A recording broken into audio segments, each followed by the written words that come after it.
نحمده ونصلي على رسوله الكريم اما بعد فاعوذ بالله من الشيطان الرجيم بسم الله الرحمن الرحيم رب اشرح لي صدري ويسر لي امري واحلل عقدة من لساني يفقهوا قولي۔ کہا جاتا ہے العلم علمان، علم دو طرح کا ہے، دو قسموں میں منقسم ہے، علم الادیان و علم الابدان، ایک دین کا علم اور دوسرے بدن کا علم یعنی طب کا علم۔ جیسے انسانوں کی روحانی اور فکری صحت کی ضرورت ہے جس کے لیے دین ہماری رہنمائی کرتا ہے، اسی طرح سے انسانوں کی جسمانی صحت کے لیے اس علم کی ضرورت ہے جس کی وجہ سے انسان اپنے بدنی امراض سے بھی بچ سکتے ہیں، بہت ساری تکالیف سے بھی محفوظ رہ سکتے ہیں اللہ تعالیٰ کے حکم سے۔ گو کہ عام دنوں میں بھی لوگوں کو طبی سہولیات کی ضرورت ہوتی ہے، لیکن غزوات میں خاص طور پر اس کی ضرورت نمایاں ہو جاتی ہے، کیونکہ غزوات میں لوگوں کو جو زخم آتے ہیں یا لوگوں کی جو حالت خراب ہوتی ہے ان کو زیادہ جلدی فرسٹ ایڈ کی ضرورت ہوتی ہے۔ یہ کام مرد بھی انجام دیتے ہیں اور خواتین بھی۔ نبی صلی اللہ علیہ وسلم کے ساتھ جب لوگ جہاد کرنے کے لیے نکلتے تھے تو آپ کے ساتھ صرف مرد نہیں ہوتے تھے، خواتین بھی ہوتی تھی۔ یہ خواتین جو امور سر انجام دیتی تھی ان میں جیسے مجاہدین کو پانی پلانا، اسی طرح اگر وہ زخمی ہو جائیں تو ان کی مرہم پٹی کرنا، اسی طرح ان کے لیے کھانا بنانا اور اسی نوعیت کے دوسرے امور انجام دیا کرتی تھی۔ ہم ایسی خواتین کو بھی دیکھتے ہیں کہ جب ضرورت پیش آئی تو انہوں نے تلوار اٹھانے سے اور دفاع کرنے سے بھی گریز نہیں کیا، جیسے ام عمارہ کے حوالے سے ہمیں غزوہ احد میں وہ وقت بھی یاد آتا ہے کہ جب نبی صلی اللہ علیہ وسلم کے پاس کوئی مرد نہیں رہ گیا تھا تو ام عمارہ رضی اللہ تعالی عنہ رسول اللہ صلی اللہ علیہ وسلم کا دفاع کرتی رہی۔ صنف نازک سے تعلق رکھنے والی ام عمارہ کو بہت زخم آئے، لیکن نبی صلی اللہ علیہ وسلم کے دفاع میں۔ آپ یہ بھی جانتے ہیں کہ میدان جنگ کی جو صورتحال ہے وہ عام دنوں میں پیش نہیں آتی، اور عمومی طور پر معاشرے کے اندر جو صورتحال ہوتی گھر سے باہر اس کے مقابلے میں بھی گھر بہت پرسکون ہوتے ہیں، اور خواتین نارملی گھر میں زیادہ فرائض انجام دیتی ہیں۔ اس وجہ سے خواتین کے لیے اس ماحول میں اپنے آپ کو ایڈجسٹ کرنا یقیناً یہ ایک مشقت والا کام ہے۔ اس لحاظ سے جب ہم آج کی شخصیت کے بارے میں پڑھیں گے، سیدہ رفیدہ انصاریہ رضی اللہ تعالی عنہا کے بارے میں جب ہم پڑھیں گے تو ہم یہ ضرور ذہن میں رکھیں گے کہ کتنی مشکلات میں بھی ان کے پائے ثبات میں لغزش نہیں آئی۔ جیسے فرنٹ لائن کے لوگ جہاد کرتے ہیں اور وہ زیادہ مشقت اٹھاتے ہیں بنسبت بیک سائڈ پہ رہنے والوں کے، اسی طرح سے زخمیوں کی مرہم پٹی کرنے والی خواتین اور پھر اسی طرح سے اس پورے ماحول میں ہر جگہ ہر طرح کے لوگوں کے درمیان پہنچنے والی خواتین یقیناً بہت زیادہ ہمت سے کام لیتی ہیں، جس کی وجہ سے ان حالات کو برداشت کرنا انسان کے بس میں ہوتا ہے۔ شاید آپ کو زندگی میں کبھی تجربہ ہوا ہو کسی میدان جنگ کی کیفیت کو دیکھنے کا، چلے کسی ڈاکومنٹری میں ہی صحیح۔ میں سمجھتی ہوں کہ میدان جنگ کی کیفیت تو بہت دور کی بات ہے، اگر ایک شخص کی ایسی حالت انسان دیکھ لے تو اپنی حالت غیر ہو جاتی ہے۔ اور اس حوالے سے آپ نے غزہ کے لوگوں کے بہت ساری تصاویر بھی دیکھی ہوں گی، ڈاکومنٹریز بھی دیکھی ہوں گی، کہیں کسی کی آنتیں باہر نکلی ہوئی ہیں، کہیں کسی کے سر سے لہو بہہ رہا ہے، کہیں جسم کے اور ایسے مقامات ہیں جہاں کوئی چوٹ لگی، کسی کی ٹانگ گئی، کسی کا بازو گیا، اس نوعیت کے معاملات۔ لیکن آپ خود سوچئے کہ جہاں پر یعنی یہ صورتحال ہو کہ کہیں کسی کی لاش کٹی پڑی ہے، کہیں کسی کی لاش کٹی پڑی ہے، انسان یعنی مردوں کے لیے بھی اس ماحول کو برداشت کرنا بڑا مشکل ہوتا ہے، خواتین کے لیے اس سارے ماحول کو برداشت کرنا کتنا زیادہ تکلیف دہ ہو جاتا ہے۔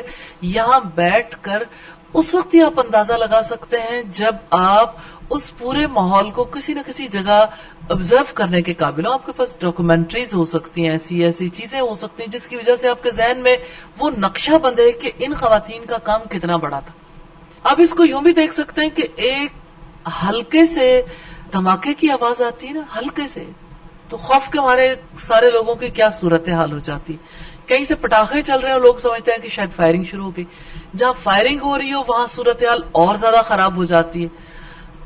تو اس لحاظ سے بھی دیکھیے کہ وہ خواتین جو گھر میں اپنے ایمان کو ترقی دیتی تھی، کہیں عبادات سے، کہیں نمازوں سے، کہیں شوہر کی خدمت، کہیں بچوں کے معاملات، کہیں سوسائٹی کے افراد سے تعلقات. پھر ان لوگوں میں سے کتنی خواتین تھی جو بزنس بھی کرتی تھی یا خود کمانے کے لیے بھی ایفرٹ کرتی تھی.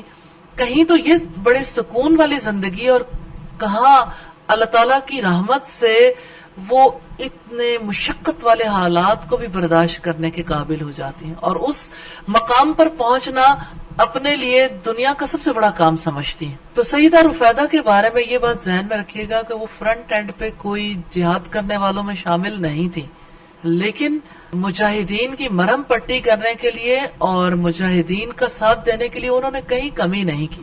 سیدہ رفیدہ انصاریہ کو رفیدہ اسلمیہ بھی کہا جاتا ہے. انصار کی ایک عالم فاضل خاتون تھی، یعنی علم کے میدان میں بہت آگے تھی. انصار کے بارے میں رسول اللہ صلی اللہ علیہ وسلم نے ارشاد فرمایا، انصار میرے جان و جگر ہیں، عنقریب لوگ زیادہ ہوں گے اور یہ تعداد میں کم ہوں گے. ان میں سے نیک کی نیکی کو قبول کرنا اور خطا کار سے درگزر کرنا. بخاری کی روایت ہے 3801. لیکن ایک اور روایت جو میں آپ کے سامنے ضرور رکھنا چاہوں گی، سیدہ ام سلیم کے حوالے سے کمنٹس ہیں ازواج مطہرات میں سے کسی ایک کے، کہ انصار کی عورتیں کتنی اچھی ہیں، وہ حق بات پوچھنے میں کبھی شرم محسوس نہیں کرتی. پھر راوی حدیث سیدہ عائشہ کہتی ہیں کہ رسول اللہ صلی اللہ علیہ وسلم کی مجلس میں ایک خاتون آئی اور انہوں نے کہا کہ اے اللہ کے رسول، اللہ تعالیٰ حق بات کہنے میں کبھی نہیں شرماتا، اس لیے میں بھی آپ سے حق پوچھ رہی ہوں. یہ بتائیے کہ اگر عورت کو احتلام ہو جائے تو اس پر وہ کیا کام کرے گی. یعنی غسل کے بارے میں وہ دریافت کرنا چاہ رہی تھی اور احتلام کے مسائل پوچھنا چاہ رہی. سیدہ ام سلمہ بہت جھجکی اور اس حوالے سے انہیں حیا بھی محسوس ہوئی کہ بھلا یہ بھی مرد سے کرنے والا کوئی سوال ہے. لیکن انصاریہ نے جو بات کہی تھی، جو انصاری خاتون تھی، ان کا نام ام سلیم تھا. سیدہ ام سلیم بھی علم کے میدان میں جھجکتی نہیں تھی، اور سیدہ رفیدہ بھی ان خواتین میں سے تھیں جن کے اندر یہ جھجک نہیں تھی. تو انصار کے لوگوں کی یہ خاص بات ہے کہ وہ اپنے اندر جھجک نہیں رکھتے تھے، جو سوال جب کرنے کی ضرورت ہوتی تھی اسے برملا کر لیتی. تو سیدہ رفیدہ بھی ایک عالم فاضل خاتون تھیں، اور سیدہ رفیدہ نے رسول اللہ کے روبرو اسلام قبول کرنے کی سعادت حاصل کی. ان خوش بخت خواتین میں شامل ہیں جنہوں نے رسول اللہ صلی اللہ علیہ وسلم سے بیعت کی، اور اللہ تعالیٰ کے رسول مقبول کی اطاعت کے معاہدے پر اللہ تعالیٰ نے فرمایا، یا ایھا النبی اذا جاءک المؤمنات یبایعنک علی الا یشرکن باللہ شیئا ولا یسرقن ولا یزنین ولا یقتلن اولادہن ولا یأتین ببہتان یفترینہ بین ایدیہن وارجلہن ولا یعصینک فی معروف فبایعہن واستغفر لہن ان اللہ غفور الرحیم. سورہ الممتحنہ کی آیت نمبر 13 ہے. اے نبی، آپ کے پاس مومن عورتیں آئیں اور وہ آپ سے ان امور پر بیعت کریں کہ اللہ کے ساتھ کسی کو شریک نہیں ٹھہرائیں گی، نہ چوری کریں گی، نہ زنا کریں گی، نہ اپنی اولاد کو قتل کریں گی، نہ بہتان لگائیں گی، جو اپنے ہاتھوں اور پاؤں کے سامنے گھڑ لیں، اور نہ نیک کام میں آپ کی نافرمانی کریں گے.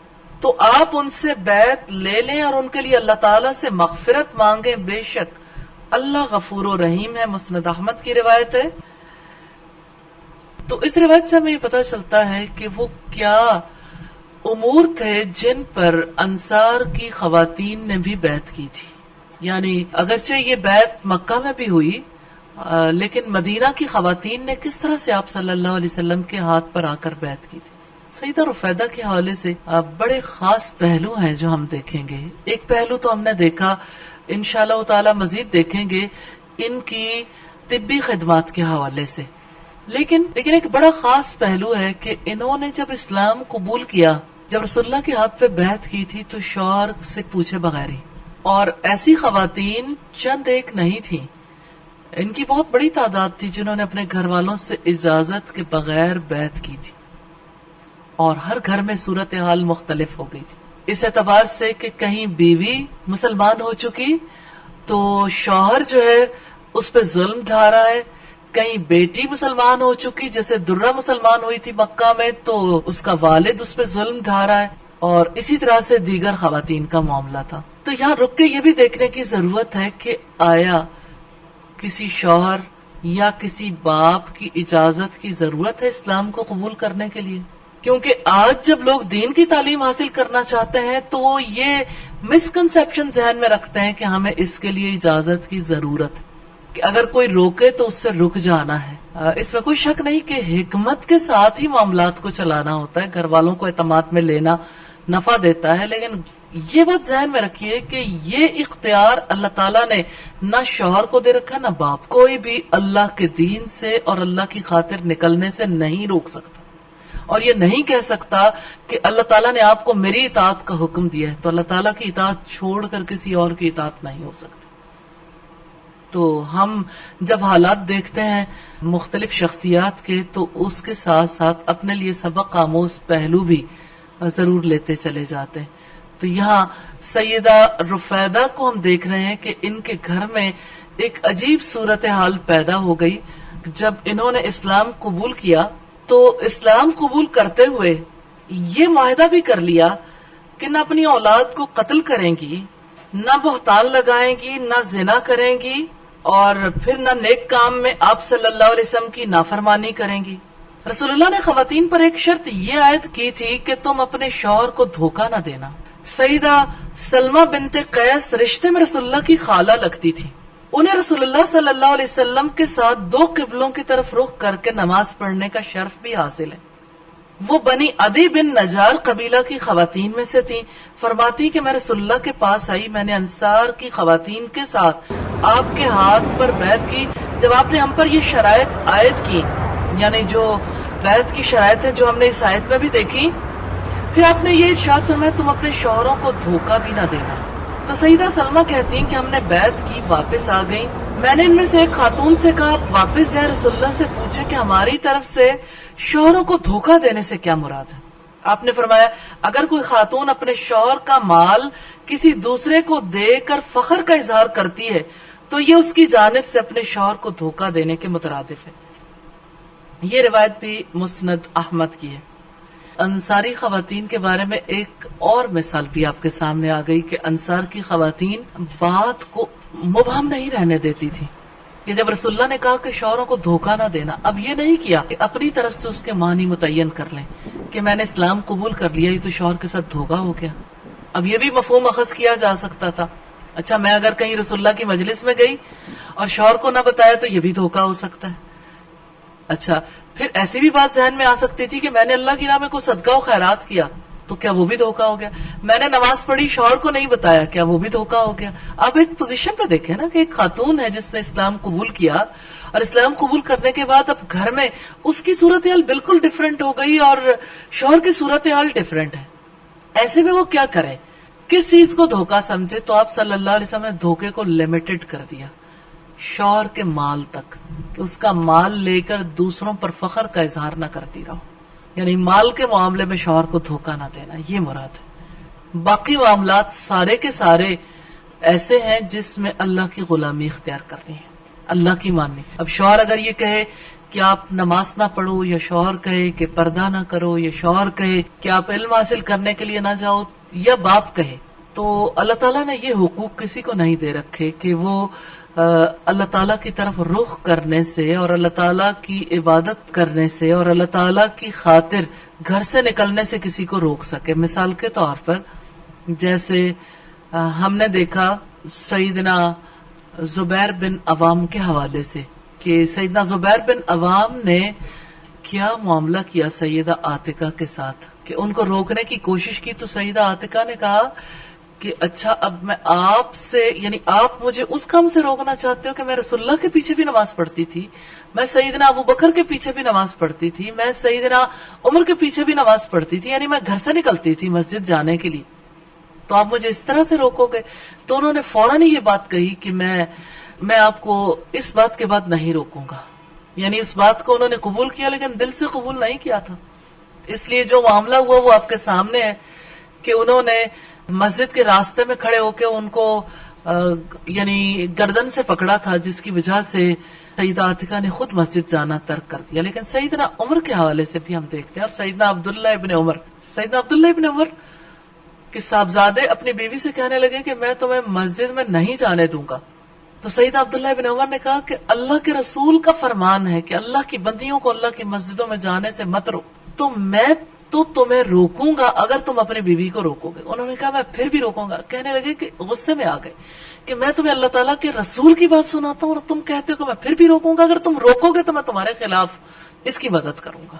اس لحاظ سے دین کو اس کی اصل حقیقت کے ساتھ سمجھنے کی ضرورت ہے کہ کیا لمٹس ہیں کسی کی اطاعت کی، کہاں تک کوئی اطاعت کرنے کا حکم دے سکتا ہے اور کہاں سے اس کے حکم کی اطاعت نہیں کی جائے گی. تو ہمیں اس بارے میں ضرور پیش نظر رکھنا ہے صحابیات کے اسوے کو. اور آپ جانتے ہیں اس صحابیہ کو بھی جنہوں نے عمر بن جموح کے عقد میں تھی سیدہ ہند، جنہوں نے اپنے شوہر سے یعنی محاذرہ ہی نہیں کی اور وقت کا انتظار بھی کیا اور اپنے شوہر کے اسلام کا سبب بھی بن گئی. لیکن اس کا یہ مطلب نہیں کہ انسان کی پوری حیات ہی گزر جائے اور وہ انتظار میں رہے کہ آج حالات بہتر ہو رہے ہیں. اس کے لیے انسان کو ایفرٹ ضرور جاری رکھنی چاہیے. اور سیدہ رفیدہ اس حوالے سے ہمارے لیے ایک مثال ہے کہ انہوں نے کس طرح سے اپنے شوہر کو راہ راست پہ لانے کے لیے دعائیں کی، کیسے ایفرٹ کی، شوہر نے کیا ظلم ڈھائے اور بالآخر وہ مشرک ہی وفات پا گیا، قتل ہو گیا تھا. یہاں پہ ہم نے یہ دیکھا کہ دھوکے کی بات کو انصاری خواتین نے کلیئر کروا لیا کہ اس دھوکے سے کیا مراد ہے. جب سیدہ رفیدہ رضی اللہ تعالی عنہا نے رسول اللہ کی بیعت کا شرف حاصل کر لیا اور اپنے مسلمان ہونے کا اعلان کر دیا تو اپنے لیے ایک نہایت عمدہ کام کا انتخاب کیا. انہوں نے اپنے آپ کو زخمی مجاہدین کی خدمت اور ان کی تیمارداری کے لیے وقف کر دیا. اب آپ یہ دیکھیے گا کہ تیمارداری وہ کس عہد میں کرتی تھی؟ جب انہوں نے اپنے اسلام کا اعلان کر دیا. اس کا مطلب یہ کہ ان کا بھی اسلام لانے کا بہت سا پیریڈ ایسا تھا جس میں انہوں نے اپنے اسلام کو چھپائے رکھا تھا، حتیٰ کہ شوہر کو بھی معلوم نہیں تھا. تو ایک ایسا شخص جو زخموں سے چور ہونے کی وجہ سے اپنے آپ کو سنبھالنے سے عاجز آ چکا ہو، یا کوئی ایسا زخمی جس نے اللہ کے کلمے کو بلند کرنے کے لیے اس کی راہ میں اپنا خون بہایا ہو، اس کی تیمارداری اور مدد سے بڑھ کر بھی کوئی خدمت ہو سکتی ہے؟ بلا شبہ یہ بہت بڑی خدمت ہے، لیکن اس کی توفیق نصیب والوں کو ہی ملتی ہے. یہاں پر میں کچھ اور باتیں بھی آپ کے سامنے رکھنا چاہوں گا. خواتین کے حوالے سے بہت سی چیزیں ایسی ہیں جو ذہنوں کے اندر الجھن پیدا کر دیتی ہیں. مثال کے طور پر اسلام مردوں اور خواتین کے دائرہ کار کو الگ الگ رکھتا ہے. جہاد میں جانے والی ایک خاتون جو طبی خدمات انجام دیتی ہے وہ مرد کا علاج کر رہی ہے. ظاہر ہے کہ وہ مرہم پٹی کرے گی تو مرد کے بدن کو ہاتھ بھی لگائے گی اور اس کا یعنی اس دوران وہ پورے طریقے سے بلڈ بھی صاف کرے گی، اس کی جس انداز سے بھی اس کے بدن کو ٹریٹ کرنے کی ضرورت ہوگی اسے کرنے کی کوشش کرے گی. یہ کام تو اجر و ثواب کا باعث ہے. سوال یہ پیدا ہوتا ہے کیا عام حالات میں بھی خواتین کو اس کی اجازت ہے کہ وہ مردوں کا علاج کریں یا مردوں کے آپریشنز کریں یا مردوں کی دیگر طرح کا ٹریٹمنٹ کریں، یا وائس ورثہ؟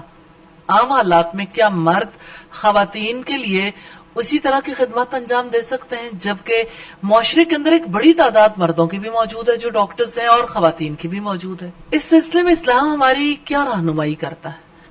تو بات یہ ہے کہ جہاں پر خواتین کی ایک بڑی تعداد موجود ہے اور اچھی خواتین ڈاکٹرز ہیں اور خواتین کا علاج کر سکتی ہیں، تو ایسی صورت میں مردوں کو خاص طور پر ان فیلڈز میں نہیں آنا چاہیے جو خواتین سے اور خواتین کے مخصوص مسائل سے تعلق رکھتے ہیں. ایون دین اگر اس کے لیے ماہرین کام کرتے ہیں تو اسلام اس کو الاؤ کرتا ہے، لیکن اس کے لیے حدود و قیود بھی ہیں. ان حدود کا ضرور خیال رکھنا چاہیے. اور عام حالات میں جیسے ہمارے میڈیکل کالجز میں ہے کہ بچیاں جب جاتی ہیں تو عجیب طرفہ تماشا، مجھ سے بہت سارے میڈیکل اسٹوڈینٹس نے اس بات کو ڈسکس بھی کیا کہ جو لڑکیاں ہیں ان کی ڈیوٹی مردوں کے وارڈ میں لگاتے ہیں اور جو لڑکے ہیں ان کی ڈیوٹیاں خواتین کے وارڈ میں لگاتے ہیں. اب چونکہ پیشنٹ تو ہر طرح کے ہوتے ہیں اور اس میں مردوں کے وارڈ میں کام کرتے ہوئے جب خواتین ان کا علاج کریں گی تو مخصوص امراض کا بھی علاج کرنا پڑے گا. تو کیا اسلام اس کو گوارا کرتا ہے کہ خواتین اس طرح کا علاج، مردوں کا علاج بھی جاری رکھیں اور معاشرے کی پاکیزگی اس کے باوجود بھی برقرار رہے؟ کیا معاشرے کی پاکیزگی میں کوئی خلل پیدا نہیں ہوتا اس سے؟ تو اس میں بنیادی بات یہ ہے، گرچہ یہ معاملہ کافی زیادہ تحقیق طلب ہے، لیکن بات یہ ہے کہ عمومی طور پر جب آپ کے پاس ڈاکٹرز کی کثرت ہے، خواتین بھی اور مرد بھی، تو خواتین کے معاملات میں خواتین کو زیادہ ٹرینڈ کرنا چاہیے اور خواتین ہی کو کام کرنا